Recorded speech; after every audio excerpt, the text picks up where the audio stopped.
Hi, Mary. Yeah, it's wonderful that you made it.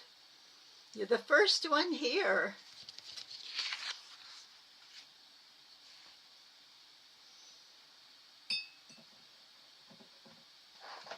Did you have a chance to play in Inkscape at all this past week?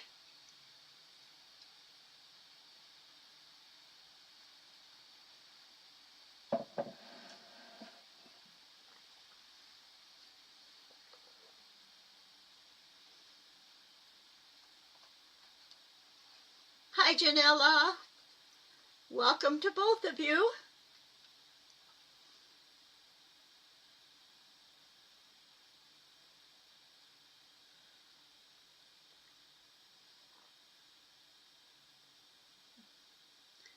Oh, the afternoons have been busy. Yeah. I was working on some things a couple days ago and watching some videos myself to refresh my memory on a couple things, but then I didn't get back to them, and I usually try and work in between classes, but today just kind of went by and I didn't. Oh, you're trying to learn. Oh, that I can understand using your time for that. Yes.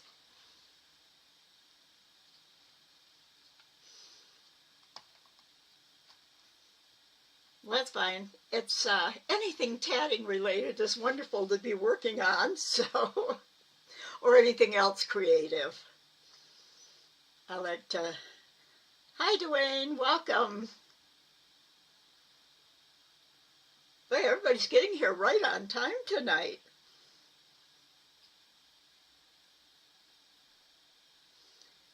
And I've checked my screen and everything seems to be working well. So, although one of the things we're going to do tonight, I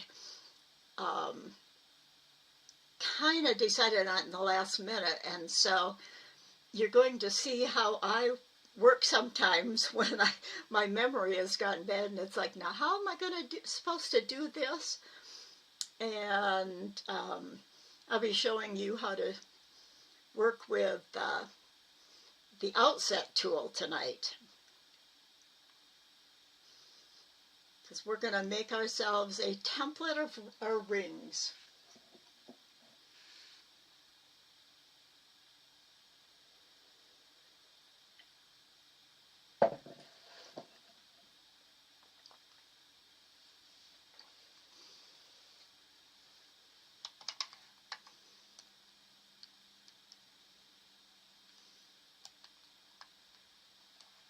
Give it just a few more minutes tonight.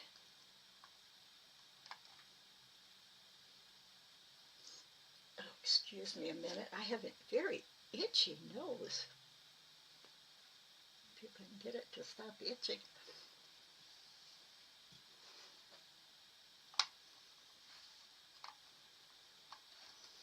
How about you, Dwayne? Did you have any time to... Oh, hi, Diane. Oh, I'm sorry. That's not... It's my contacts. Dwayne, have you had any chance to work on anything in Inkscape?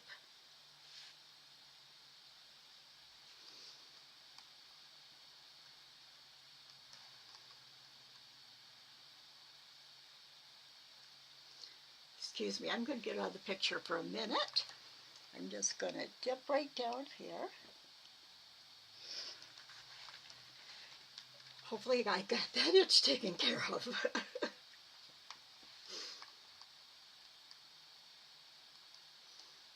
How many of you have made a ring sampler? A sample that just has, like mine is in size 20 thread. I don't have any others made right now. But it's just a line of rings that gradually get bigger. And I went from 2 double stitches in it, or maybe I tried 1, I think that's awful tiny, all the way up to, I think I have 10 or 12 on each side. I don't have the numbers actually written on my template yet, so.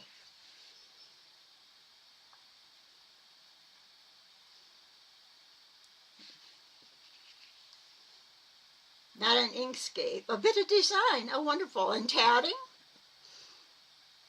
That's great. Getting tatting done.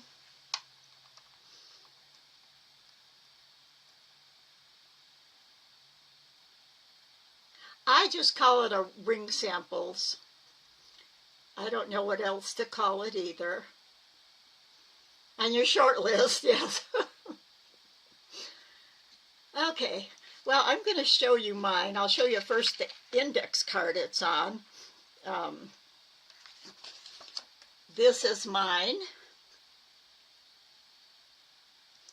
And I think I've shown it before. They are stuck on with double-sided tape, and because the tape is getting dirty, I usually keep it in I cut the corner off a plastic page for a binder, and I keep it in there.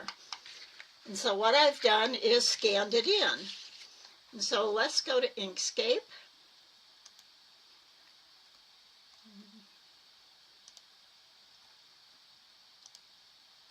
And you'll see, here's my sampler. I'm way zoomed in on it. And to get it in, I'm going to make a quick new document for a minute here just to show you.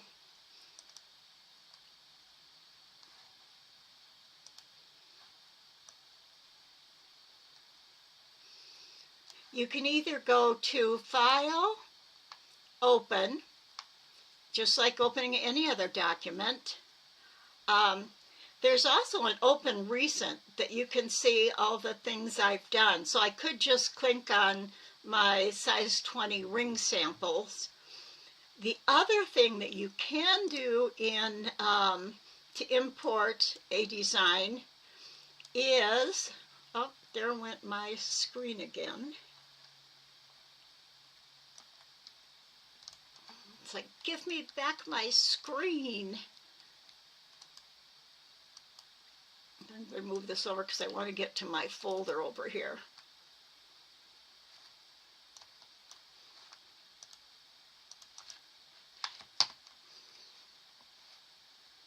Get that. Here's my folder. Move it over to the left. And my new document. I'm just going to, on the left here, I'm just going to click on the size 20 ring samples, drag it over, and I'm dropping it in here, and you always get this little box. And basically, we don't want to change it. It's set to select include SVG, that's a file extension. It's scalable vector graphic image as editable object in the current file. So we're just going to say OK. And there it is. So that's easy. Different ways to get your sample into your document. And that's what you'll do if you've got a completed motif and you want to diagram the whole thing. You could just bring it in. Now what we want to make sure is that, I do have my layers up here. If you can see up here on the right hand side, right here under where it shows millimeters, right down there, it shows 3 pages on top of each other. That's your layers. Now my image is on layer 1, and you can see if I click on it, I can close the eye or open the eye to see it. And what I'm going to do again on this is lock it, because we're going to use this to draw rings to have on hand anytime we're working with size 20 thread, because mine is a size 20 sampler. So I'll close layer 1 up so the sub files aren't there. I'm going to add the second layer. Again, I just go up to right above where it says layer 1. There's the plus sign with the minus sign below it. I'm just going to click on that. I get layer 2, And I'm just going to name that drawn rings. Shoot, that's been happening to me all day.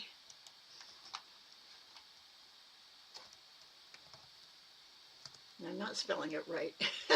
I'm drawn ring. I'm just going to leave it as that, add it. So now we've got layer 1 locked, and so we can draw on layer 2. And first I'm going to use my zoom tool, so I'll hold my Z key down. I get my zoom tool, and I'm going to zoom in on those that bottom row, those first few. And we'll work on those instead of the real tiny ones. So this looks like 1, 2, 3, 4, 5, 6. Maybe it's 7. 1, 2, 3, 4, 5. It looks, it's 5. 2, 4, 6. 2, 4. Okay, looks like 12 altogether. 6 per side. Now, you can scale things. Again, I'm going to, for this, get my ellipse tool, my circle tool. I'm going to hold Shift and Control and draw from the middle. And I'm going to get myself an oval that seems like it's about the right size. I'm going to use my plus key to zoom in some more now. So you can see that's a pretty close match to this one. And there's always the discussion about, do you line it up to the outside edge of your tatting, like the outside of the ring along the caps, or do you line it up in the middle? But if you're going to join a ring to a ring, you're joining right the very outer edge to the outer edge.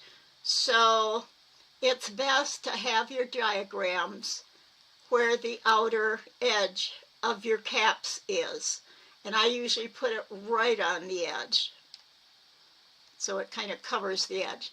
Now, this one obviously needs to be reshaped a little. So again, I can go over and get my node tool right here, or use N on my keyboard. I'm again going to click the box with the 4 green corners and turn it into a path. Select my bottom node.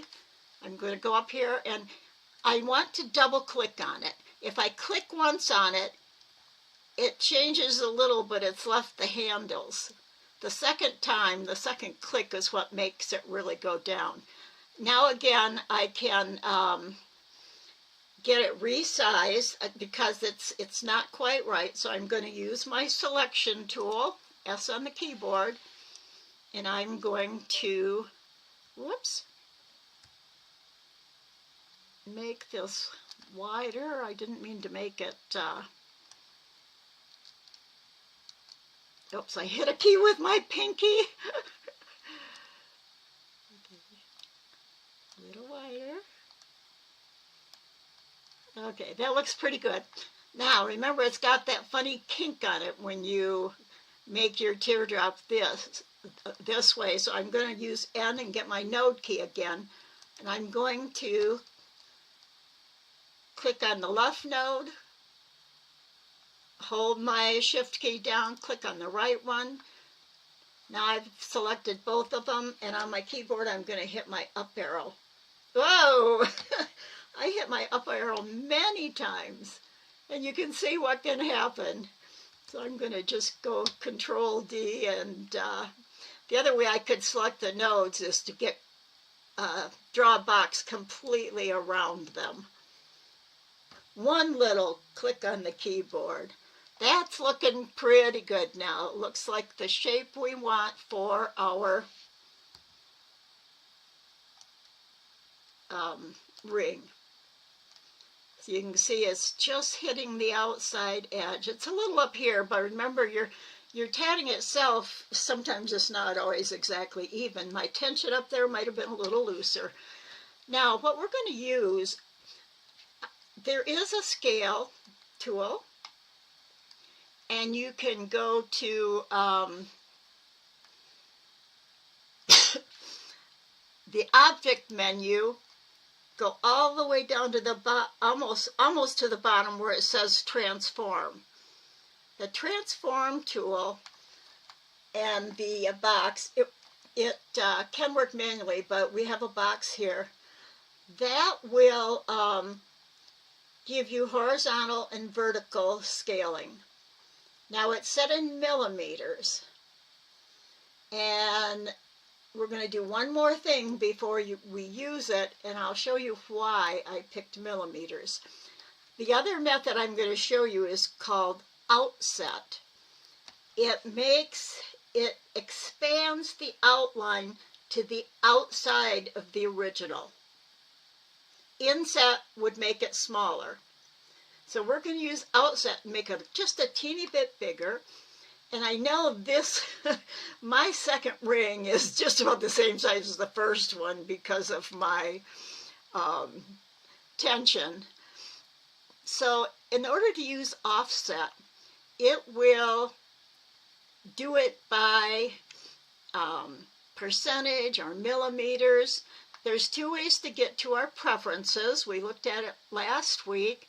We can either go to Edit menu, all the way down to the bottom to Preferences, and click on it, or we have a shortcut over on this bottom right side.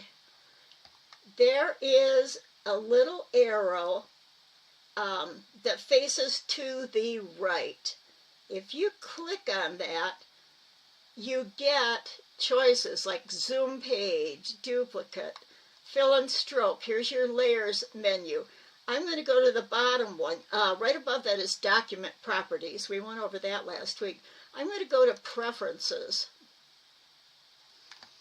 And under behaviors right here, there is a steps,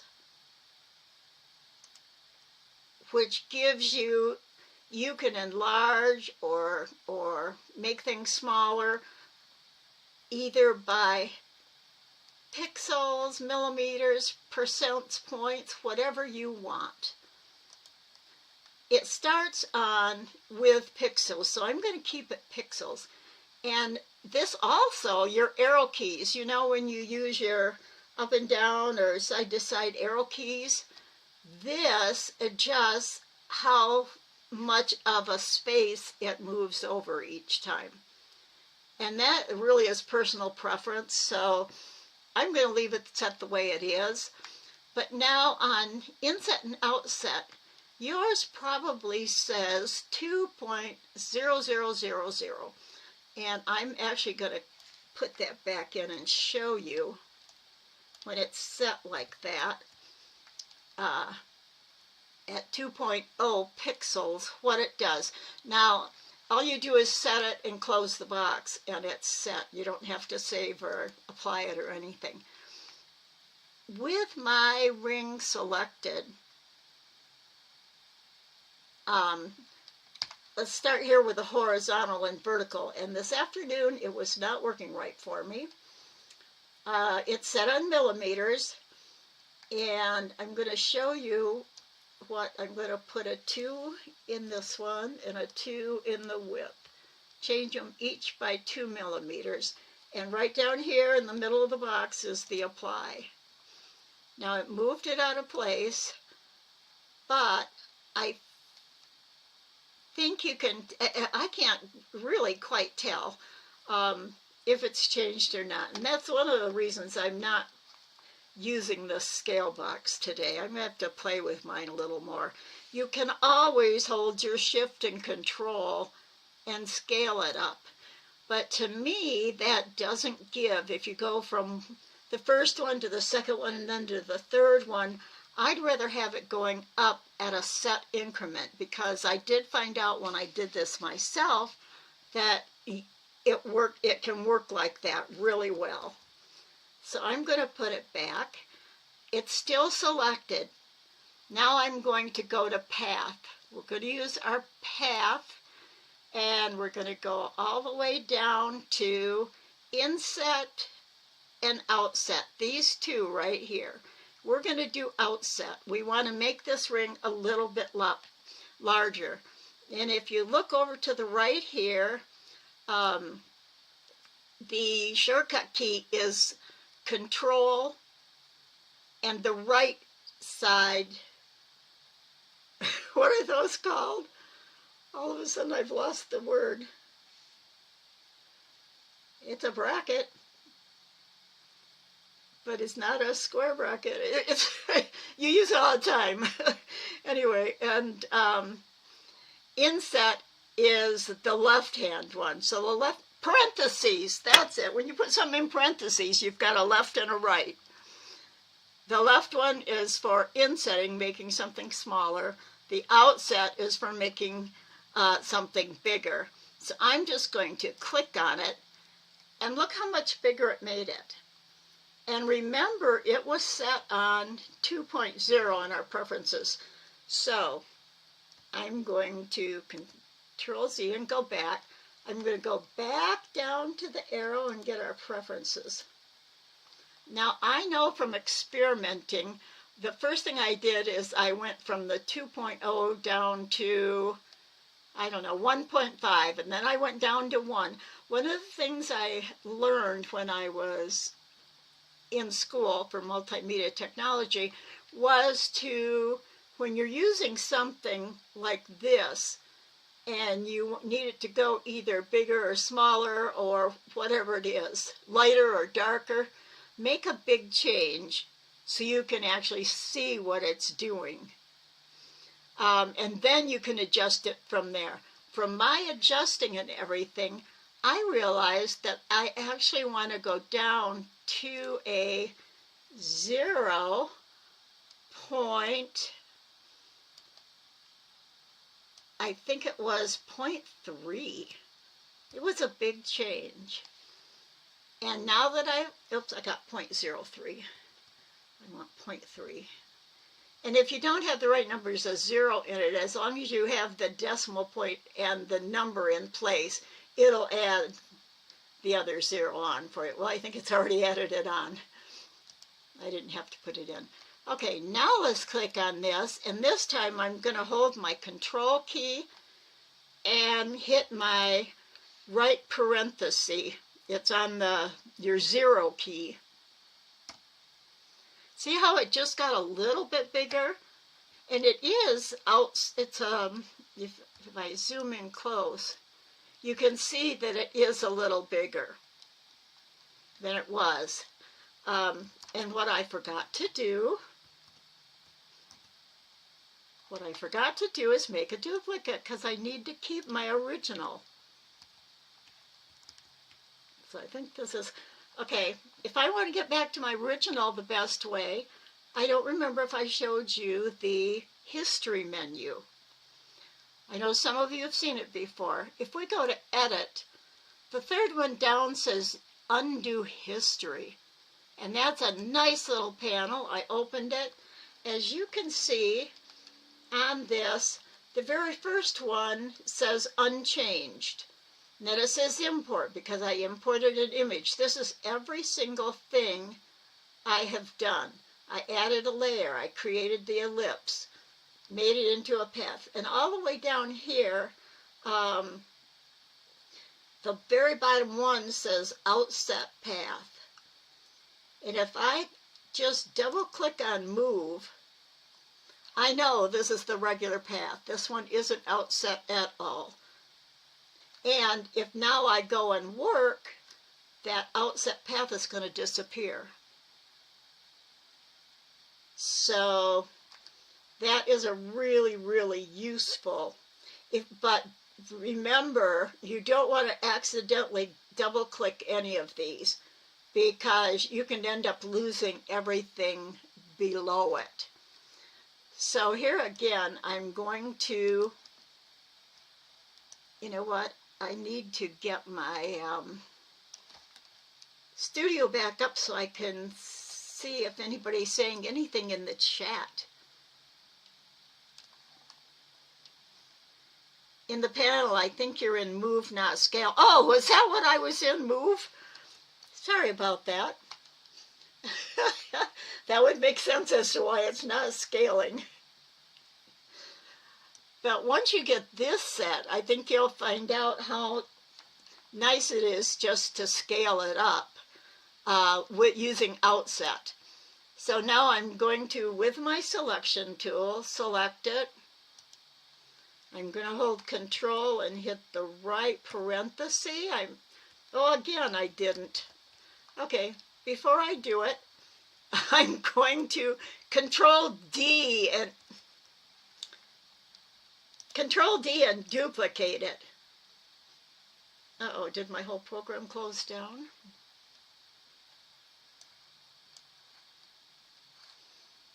Okay, I'm going to do File, Open Recent. I probably lost the oval I made. I don't know why it closed on me.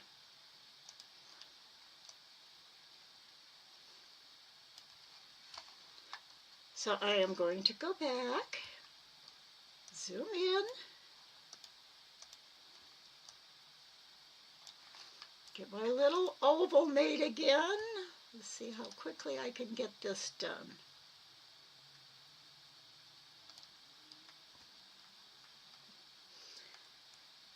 Node tool,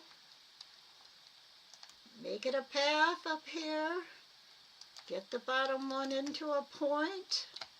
And I hadn't saved. I think I should have done a save. Save often. Save often. Well, when I clicked that, I moved. Now I'm not moved. Okay. And again, I'm going to select both of these and move them up one. And then just move the top down. That's not what I want to do. I want to use my selection tool for this and move the top down.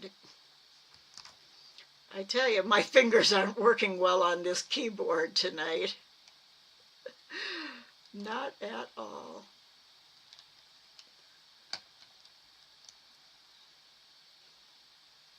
I'm going to put the top on there and move the bottom up.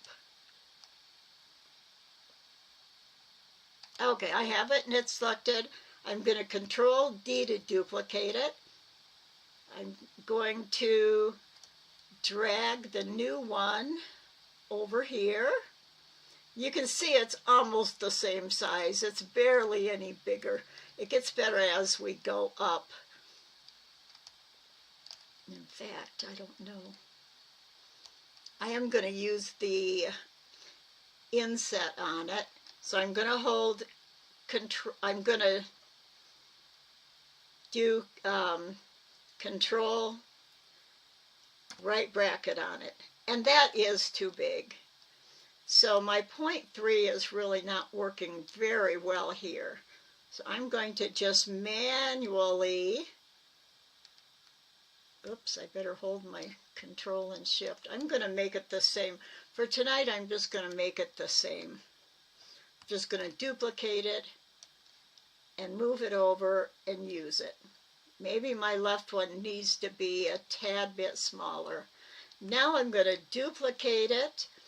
I'm going to hold Control, the right thing, and move it over. I probably should, instead of 0.3, I should be down on 0.2 because they're all coming out too big.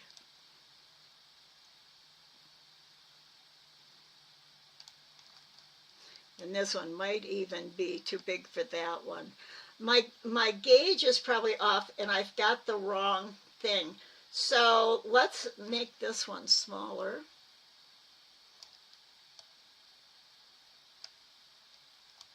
A little narrower. It does look like this one is a little fatter than that one, but it's barely, can you see, it's just barely a little bit. Let me go in farther so you can really see it. But you can see how sensitive that offset amount is. Where'd it go? I lost it.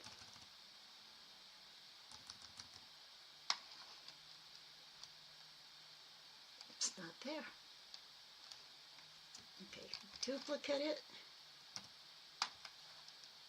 See how much bigger that is?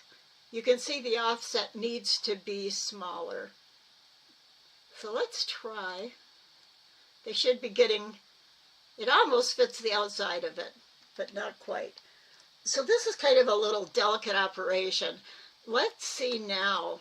Now that I know what I wasn't doing right, I'm going to move this down. And I could keep these manual ones I make and use those.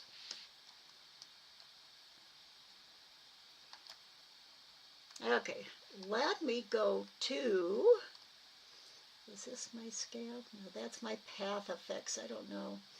No, let me go and get the transform, edit transform. Oops. No, object transform, we're transforming it. And notice right before transform is the align and distribute. We're going to use that in a minute too. But we're going to use the transform. I'm going to be on scale. I want it to, I'm going to check the box that says scale proportionately. I want them both to scale the same. Now this is set at percent. I haven't worked with the percent, so what I'm going to do is go to millimeters and see if I can put it down to 0. You know what? I think I'm going to do it 0.1. And notice instead of, this is what my scale is funny because this one I put it at 0.1, but it says scale proportionately and put it at the height at 1.24, which seems strange to me why if you're doing it proportionally, but I'm going to try it. I'm going to go down to apply and look, see, it got tiny, tiny, tiny, and I'm thinking I need to hit the plus arrow makes it bigger. I've got to get it out of the negative view, and I can't seem to do that today. So I am not going to use this to scale it. And hopefully you'll have better luck than I am in getting the offset set right. I may try one more time just to see if, okay, I'm going to go to the, I should make this smaller so I can still, are there any questions so far or comments? Except for the fact that mine is not working the way I think it ought to. And while you're thinking, if you have any questions, I'm going to go to preferences and I'm going to go to steps. Oh, Outset by 2. I'm going to make that a 0. Make the next one a 2. So 0.2. I'm going to, oh, I know, I had set it before my program closed itself and I had to open it again. So that preference scale did not stay.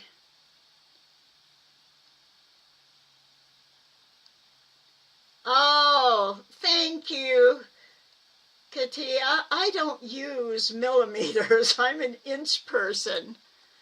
It's interesting to watch me experiment.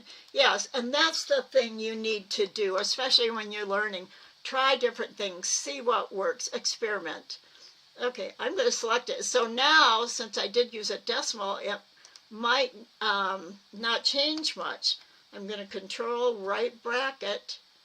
It must have disappeared it. Okay. 1 millimeter is 0.03. Okay. I'm going to say okay, but I gotta, it's like translating from English to French. I got to think that through a minute. 0.03 inches. I'm going to go one more time. This is the thing. Keep trying. You know the places to go to change things. So if I'm working at, no, I'm not working in millimeters here. I'm working in pixels.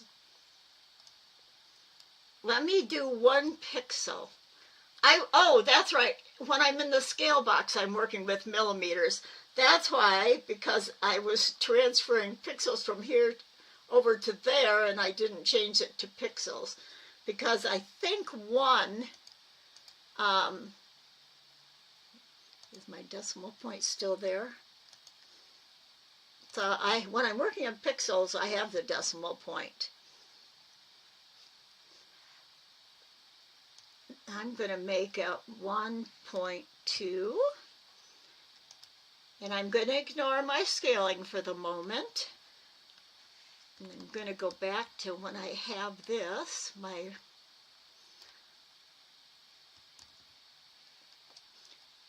I think it's my, why does it keep disappearing on me? When I move it, it's disappearing. I've never seen that happen before. Okay, I'm going to select it. I'm going to click Offset. That made it a little bit bigger, so, and I think I set it on 1.1 or 2. It might have to be 1.05. I'm going to, I always want to hit Control-0 to center my page. And that's what you do in Illustrator. So I think right here is my center on the page. I wonder if I am accidentally, let's go to the layers.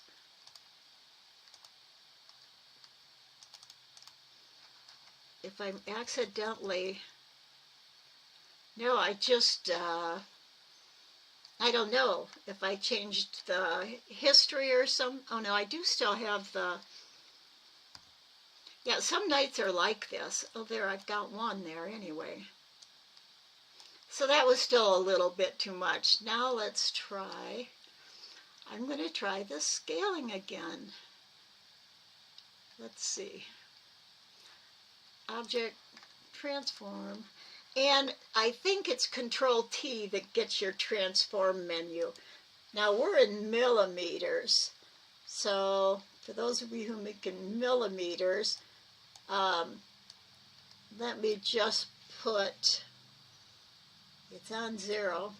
Let me put, I don't know how many millimeters I might want to add. Maybe just 1 to start with. And the same on this one. And see, it's made it 1.32. It may be going from the size, the fact that it's taller than it is wide. The scale proportionately, this might be a factor in why it's not giving me the same 1-to-1 or 1.3 to 1.3. So now I'm going to select it. I've got it changed to 1 and apply.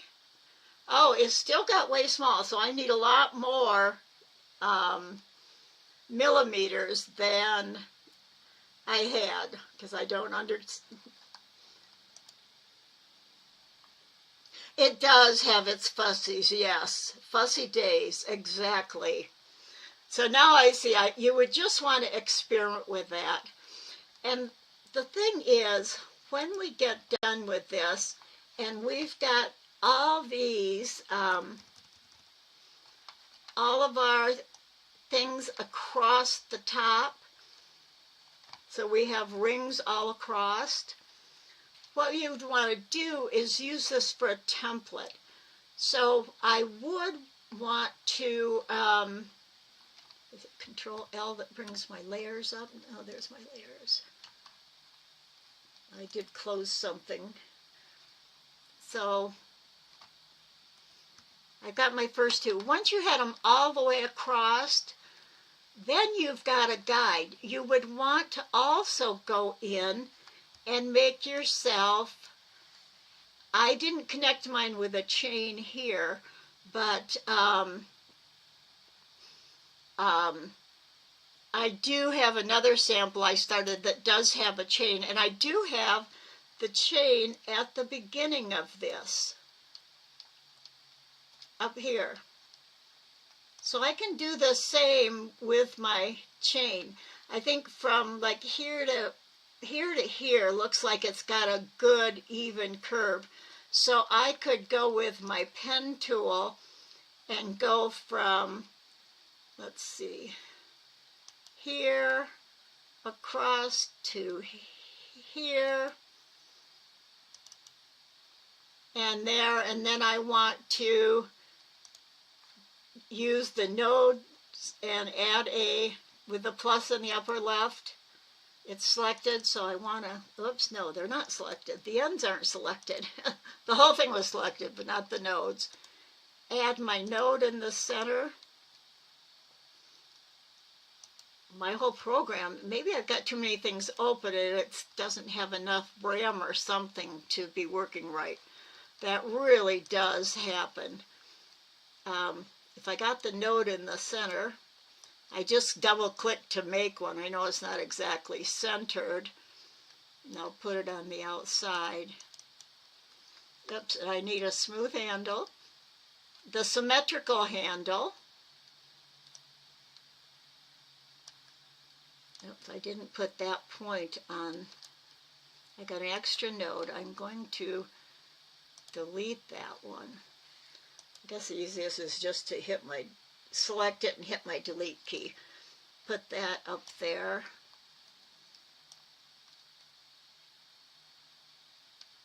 Now that's a pretty good chain. So I'm going to, with my selection tool, I just opened something else. With my selection tool, I'm going to copy it. I'm going to paste it. And I'm going to back out so that I can bring it down here.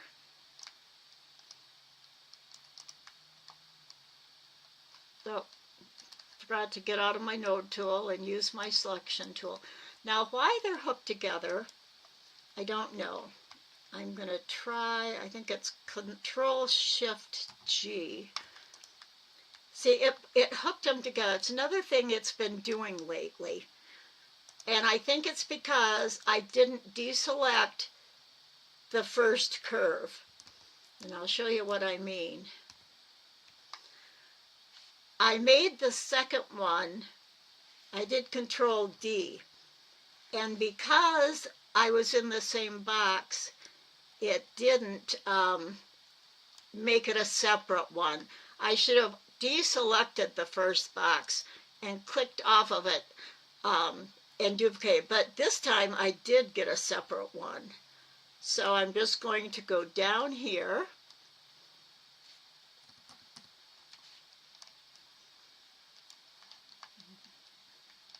I'm going to, it's selected, so I'm going to go up here and choose the,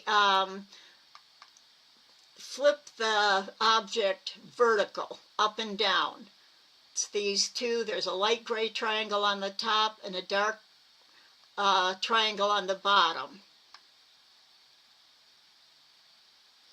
Yes, yes.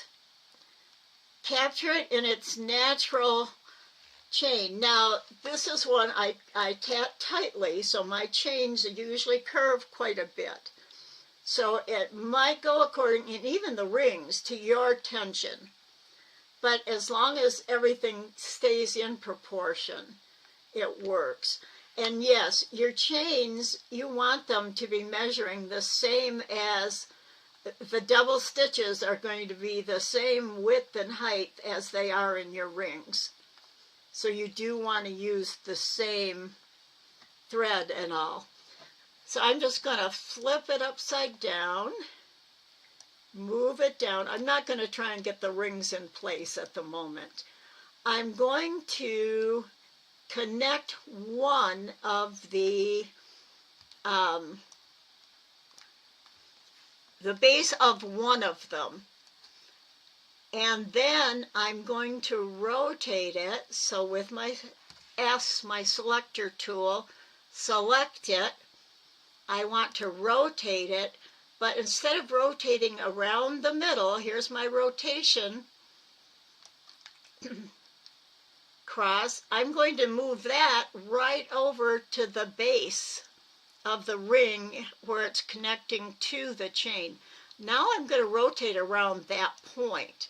So as I rotate,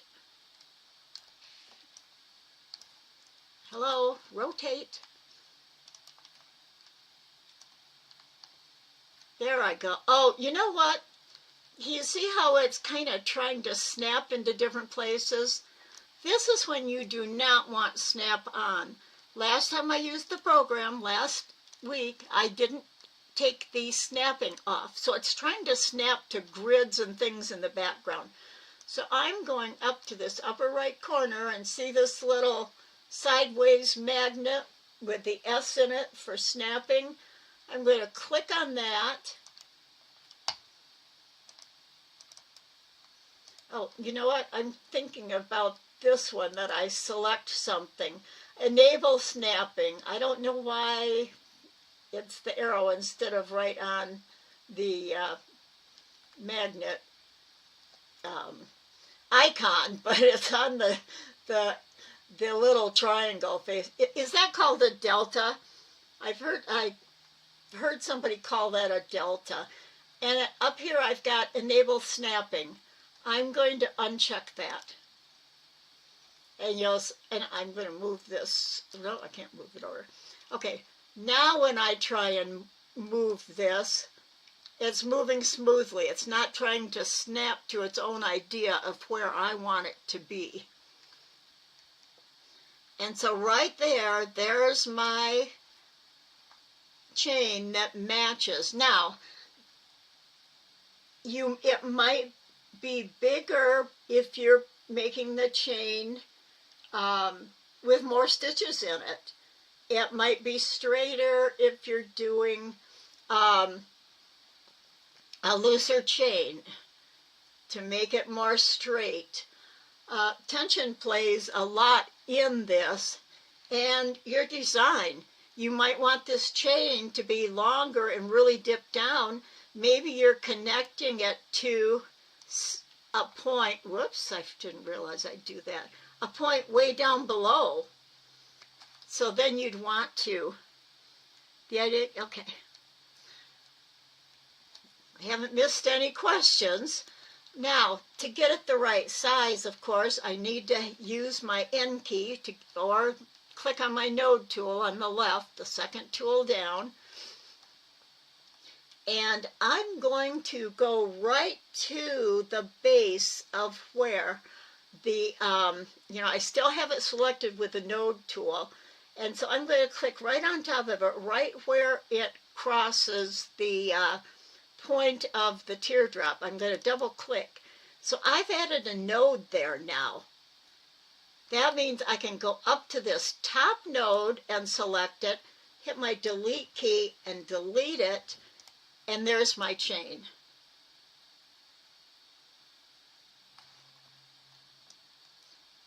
Now, you don't have to add this on every one, but if you add it on one, it may be the right chain for the particular design you're doing, or you can make it bigger depending upon the design. Because now that we have this, and I'm going to pretend that I have made the rings all the way across on the top and the bottom, then I'm going to use the text tool, and which is, if you go up, down on the left side, it's the big A, which is the text tool. I'm going to click on that. I don't know what size, oh, my font right now is a size 9. Now, it seems pretty small, but when you're doing a diagram, to fit those numbers in those little rings and chains, and you need a small text. So wherever I click here, I'm going to zoom in a little more. Let me see if I can remember or count. Yeah, this ring right here, the second one in, I'm going to click right below that, and you can see I got a cursor there. I'm going to hit the number 4. And whatever font I have looks like it's a font that's not a solid one. And I can get my selector tool and move it. And it's got to be, let me go back. Right now it's selected. I moved it, so I've got my selector tool. I need to go back and get my text tool to see up at the top what size is it. And it says it's a, just that it's a sans serif. That means it's a plain text that doesn't have any swirly curly things on the ends of all the points. You know, like one of those signature style fonts that has all the curly cues around.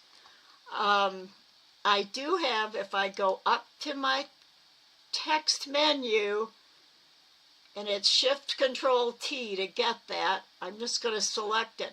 And remember, you can also go, I'm going to move this over to the right here, underneath the snapping area, you've got this little drop-down arrow.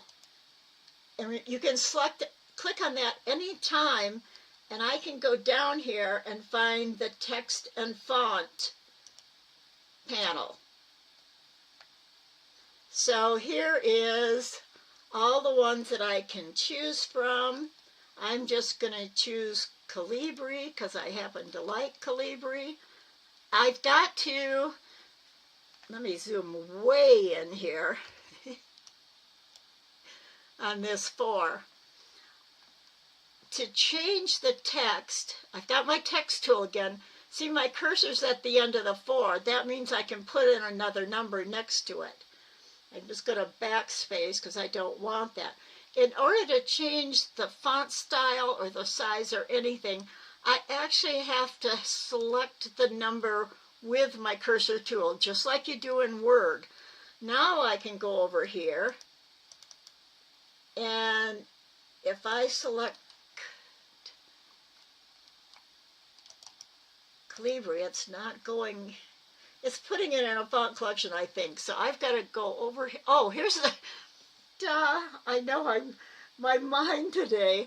I'm looking at the little triangle with the exclamation point in it, meaning I don't have a particular font selected. I just need the drop-down menu, and I can go down and select Calibri. Now, it's changed the style, but it's still not filled normally. So I am thinking that I need to have, remember in Inkscape, we've got outlines, strokes, and we've got fills. If I go down here to my red X, I think I don't have a fill. So if I click on the total black, right just to the right, there's the total black square for the fill. Now I could pick any of these other kinds of fills too. Now I filled it with a red because I clicked on the red. I might change it to a pink. That doesn't look pink because you can't even see it. But it says I've got a pink fill. I double-clicked down here, right next to the word fill in the lower left, and that brought up my fill and stroke menu. And I can go and, oh, that's for the fill.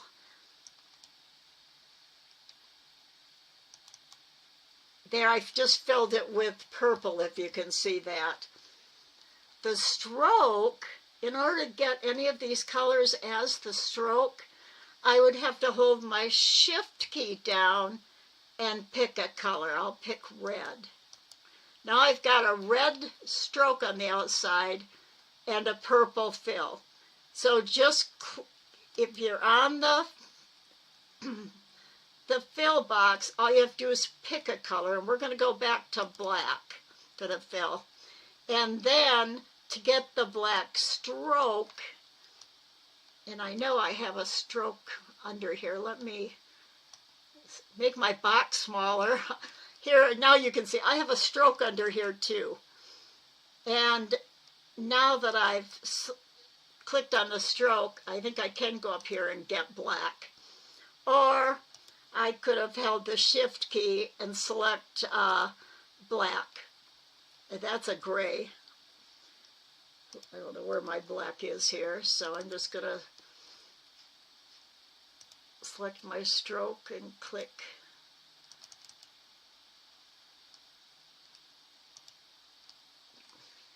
I still have a color here instead. When we're going to go with a color number, it looks black when I click off of it. Whoops, I'm hitting, instead of hitting my plus key, I'm hitting my, I was hitting different key. Go back to my, I hit the F. I got to go back up here and get my selector tool. I'm going to use my back out to get my 4, my back out, my zoom out or zoom in, zoom out, and here's my 4. So I can label my 4 will tell me once I draw this, have this little ring drawn, that it's 4 double stitches. I could put the DS on there and put it all the way across. And now I could just do a regular copy and paste, or regular copy and paste and move my this 4 into place. Get my text tool, double click on it and change it to a 5. Again, it would have worked probably better if I had it selected. I'd use the Control D to duplicate it in place and then just move it over and change it to a 6.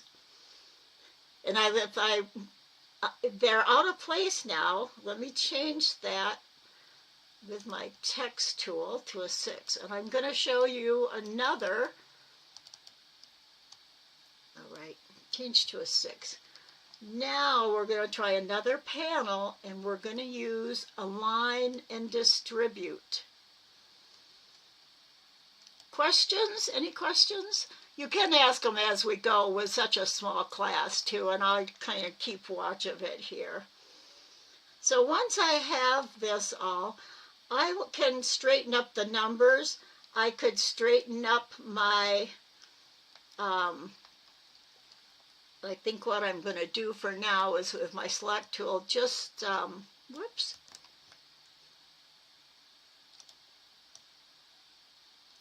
You know what? Since I had to reopen my program, I'm going to go up here, up here to Layers. And I've got one path again, so everything I'm doing is on the same path. And if this happens, I can click on the plus sign above the minus sign, add a layer 2, and I can toggle these off and on. I know that this top 2 say text rather than path. So I know those are my numbers. So I can even hold shift. I don't want I can hold shift and select my numbers. Where'd my layer 2 go? Okay, so if I select the 2 text, I can grab them at the same time, move them up and drop them in layer 2. Now these are probably different. See, that's my chain. I could even layer that. I could even, if I double click on this or right click on it, I should get rename. I'm not getting there. I double clicked on it. Now I got. You can see that the path 3 is highlighted, and I could call that. I could call that my chain. I can name it, and I can also move that up to layer 2. That way I can lock my layer 1 again,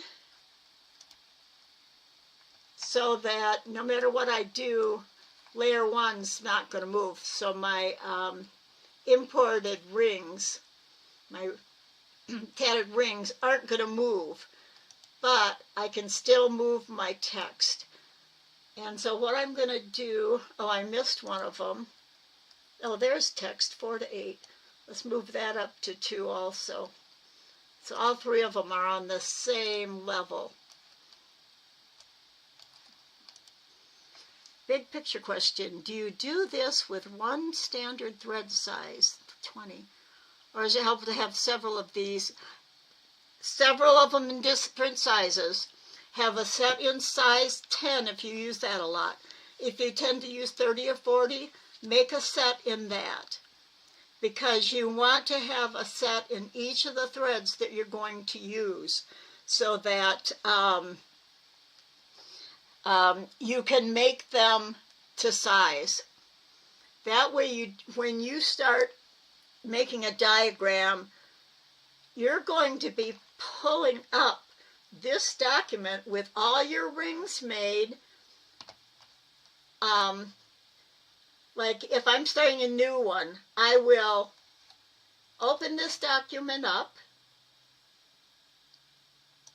I will make sure that my layer, that only my diagramming is showing. And then I'm going to rename it. I'm going to do File Save As so that I keep my template here. I'm going to do File Save As and save it as the name of the new design. And what I'll have is I can start my design down here, and if I'm working in a size 20 thread, I can just go up and know, okay, I can copy these. They must be locked right now too. But you can copy those, paste them down here, and start your diagram because you've got the right size, pick the right size ring to match what's in your diagram. And so that saves you a lot of time. Open up your template, do a file save to save it as your new name, and use what you have up here. Now it is 7:30, I'm going to show you something that I have. Open up my folder. Okay.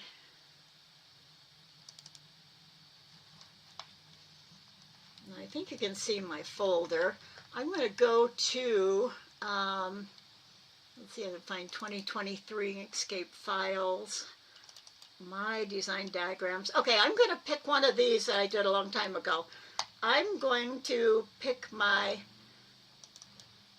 lamb. Okay, I'm having a problem with my Windows 11, so I'm going to go and open this file in. Not a reason. I'm going to open.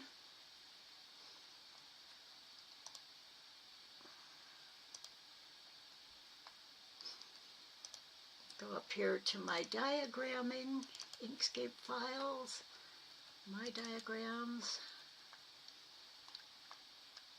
Oh, diagram tatting pieces, 2011. That might be a good one to show you.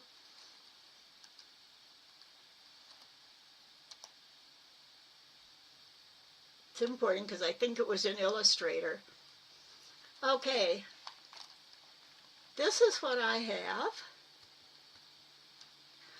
When I make things, I would put like some of these on a template too.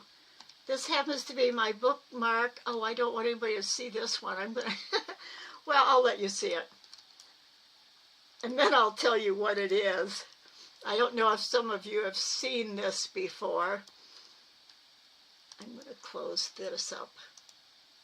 And so I can open up a paper that's got templates for a lot of different things. I know that my bookmark was, I think, made in size 80 thread. And look at all the rings and chains I already have. And I have the stitch counts already on it. So I'll use those for my, I'll copy and paste those into a document if I'm working on size 80 thread, because I don't actually have a sampler made. But this is like a diagram sampler already made, because these match the size 80 thread and these stitch counts. I always make a start symbol. Start and end the pattern. We're going to look at making symbols too. So you can have a lot of ways to start your patterns without having to redo any size of things. When you look at your diagrams, they can look so totally different than what you're actually making. Anybody see something funny in this diagram? It's the first time I diagrammed it, I just sat and laughed because of what I saw in this. And I have a name for it already. Are you seeing this, what I'm showing you? Are you still seeing my desktop? Can you still see my desktop and see what I just opened up?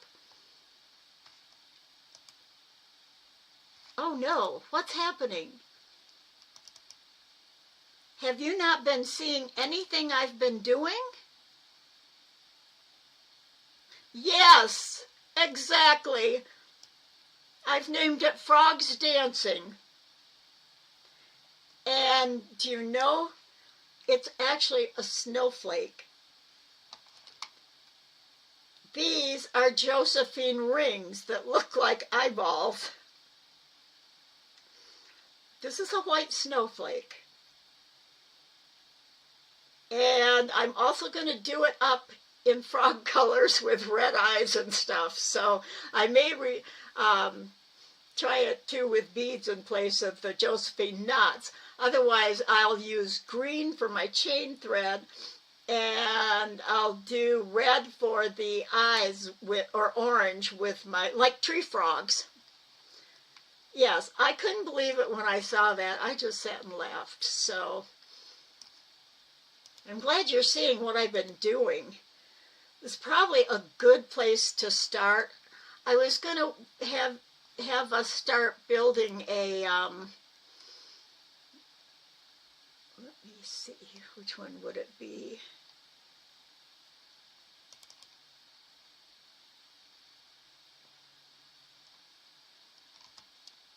This design, a design like this, where we're starting to, then we'll start putting on a second row. And we'll use path effects next week to do that.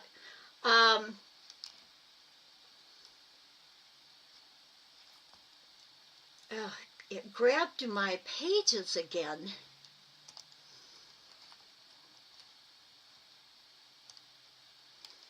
Okay, are there any questions for tonight? And if you want to wait, well, you probably have enough to work on. You like the idea of doing a sampler? Yes, yes, it really helps. And or even if you have a finished design out of a certain size thread, you could actually make your sampler out of that. But the nice thing is having, just move everything down here.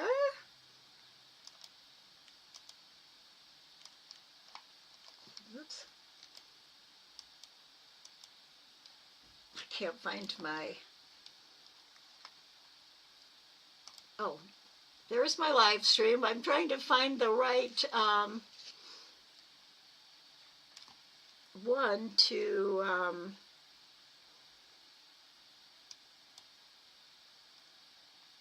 I can't find my OBS software. There it is. Okay, I'm going back to my, that's what I've been trying to do, is go back to my face. The nice thing is with this, having your sampler, it also works well because if you've got a pencil drawing or a sketch diagram, you just pull it off and I know exactly how many stitches I need to make the size to fit in my sketch. Just by, oops, there it is, it's dangling right now. But I can just take these and go over and say, oh, I think I need a ring that is, say, that size. And so it's a really good and useful that way as you're tatting. So I hope you enjoyed tonight. I hope you learned something that you can use. You've worked a ring as large as 50 double stitches, so you'd say it depends on the designer what size of ring they think you would use. Yes, yes. A ring that big, what size thread did? Was it really loose and floppy? In your quick library, how far do you go? I think mine went to, that's personal preference, but I think mine went to 10 or 12 on each side. 1, 2, 3, 4, 5, 6, 7, 8, 9, 10. It was either 10 or 12 on each side, so 20 or 20, 20 or 24. Oh, please hit the like button. Yes, please. And then we'll start again next week. We should be able to, I want to show you another way to duplicate things. And also we'll look at my symbols chart and make some symbols. Show you how you can make like arrows and curved arrows and different things to use in your diagram. Well, thank you. I'm glad you're happy with it. Cool is a good word. That's my generation. I don't know where you fit in, but oh. Well, enjoy your week, everybody. Enjoy your tatting, designing, whatever you do. And I will see you next week. Bye-bye, all.